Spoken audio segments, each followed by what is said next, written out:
পূর্ব বর্ধমান জেলার অন্যতম বড় মেলাগুলির মধ্যে চোটখণ্ডে ঝাপান হলো একটি।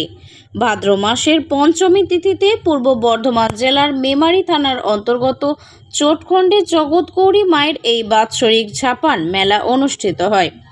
সকাল থেকে মন্দির প্রাঙ্গণে বহু দূর দূরান্ত থেকে পুণ্যার্থীরা তাদের মনস্কামনা পূরণের উদ্দেশ্যে জগৎগৌরী মায়ের কাছে পুজো দেন।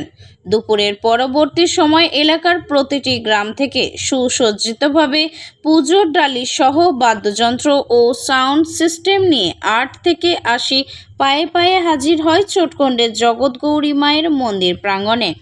গ্রামে 16 আনা পুজোর পাশাপাশি ব্যক্তিগতভাবেও মায়ের কাছে সকলের মঙ্গল কামনায় পুজো দেন ভক্তগণ। এখানে বলি প্রথাও চালু রয়েছে। জগৎগৌরী মায়ের পুজো উপলক্ষে চোটখণ্ডের ঝাপানতলায় বিশাল মেলাও বসে। দূর দূরান্ত থেকে বহু ব্যবসায়ী তাদের দ্রব্যসমূহের পসরা সাজিয়ে মেলায় অংশগ্রহণ করেন। মনোহারী দ্রব্যের পাশাপাশি খাবারের দোকান এবং বিশেষ করে কাঠের আসবাবপত্রের দোকানও দেখা যায় এই মেলায়। মেলা পরিচালনা করে দুর্গাপুর গ্রাম পঞ্চায়েত। কোনোরূপ বিশৃঙ্খল পরিবেশ যাতে সৃষ্টি না হয় সেদিকে সজাগ দৃষ্টিপাত ছিল পুলিশ প্রশাসনের এবং দুর্গাপুর গ্রাম পঞ্চায়েতের পক্ষ থেকে আগত পুজো দিতে আসা সকলের সুবিধার্থে একাধিক স্বেচ্ছাসেবক নিয়োগ করা হয়।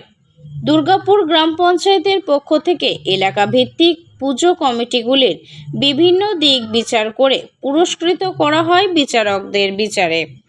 এই মেলা পরিদর্শন করেন জেলা পরিষদ বনভূমি কর্মাধ্যক্ষ নিত্যানন্দ ব্যানার্জি। এক কথায় বলা যায় চোটখণ্ডের জগৎগৌরী মায়ের ঝাপান উপলক্ষে এলাকায় থাকে আনন্দের বাতাবরণ। Staff reporter, Memari special news.